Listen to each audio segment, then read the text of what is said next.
The story we're jumping into today is a wild one. It's about two ancient cities, but it's really a story of dramatic contrasts. One city is conquered by a shout, the other by an ambush.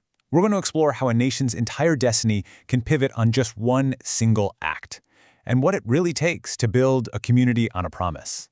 So, what is the difference between a miraculous, absolutely impossible victory and a shocking, crushing defeat? As we're about to see, the ancient Israelites found out that the answer had way less to do with military strategy and everything to do with their commitment to a divine promise. All right, so here's the scene. The Israelites have just crossed the Jordan River, they're finally in the Promised Land, and what's the first thing they see? Their very first obstacle? The city of Jericho. And this place is a fortress, massive, heavily fortified. The gates are shut, nobody's going in, nobody's coming out. From any human perspective, this looks completely impossible. But then, God says something pretty extraordinary to Joshua, their leader. He says, "Look, I have given Jericho into your hand." Now, I want you to catch the tense there. Have given, past tense. Even with those giant walls still standing, in God's eyes, the victory is already a done deal. It's all about having faith in the promise. So, what's the battle plan? Well, it's not what you'd expect. At all. There are no siege engines, no battering rams, none of that. Instead, it's this highly specific ritualistic ceremony.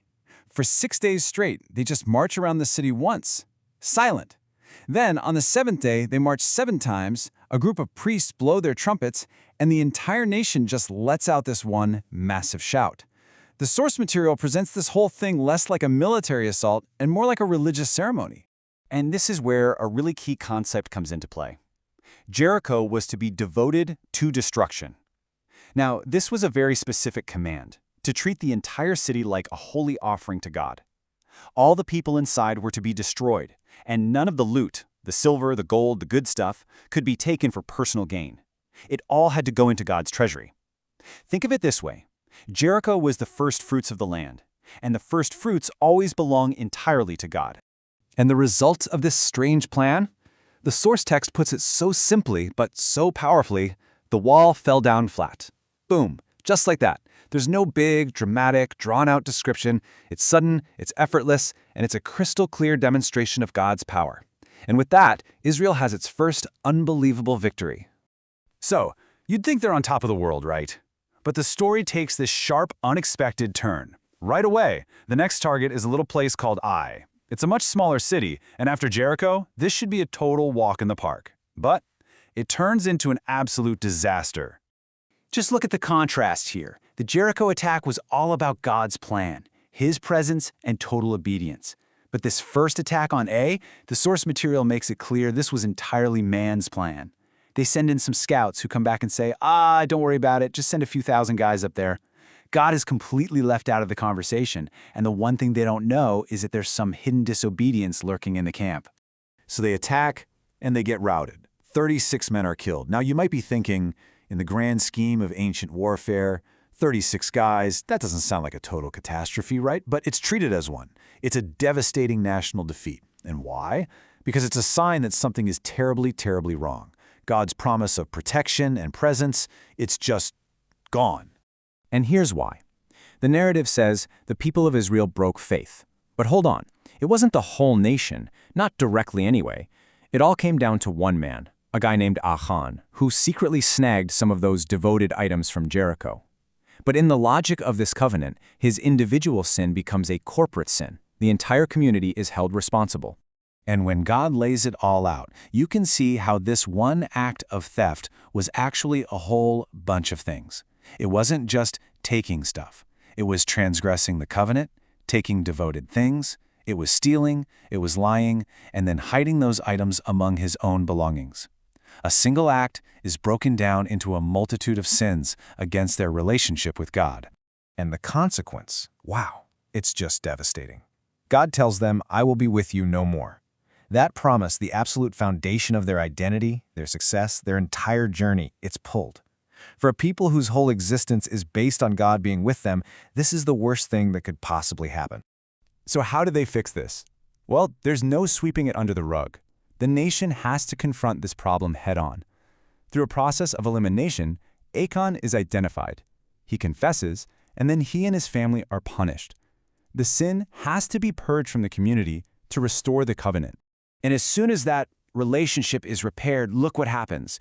God is back in the picture. He speaks to Joshua again, and listen to the language he uses. It's that same familiar, reassuring phrase from the beginning. Do not be afraid. I have given into your hand the king of Ai.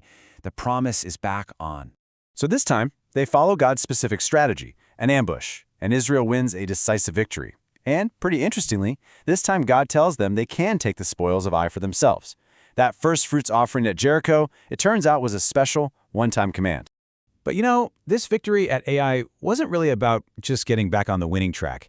It was about learning a brutal, painful lesson. And to make sure that lesson really stuck, the story's true climax isn't another battle at all. It's a massive, nationwide ceremony on a mountain called Ebal, where they publicly recommit themselves to the covenant. Now, this wasn't some spontaneous idea. This was actually them fulfilling a command that Moses had given them years earlier. They build an altar out of natural uncut stones, they make offerings, and then, get this, they write the entire law on these big plastered stones for everyone to see.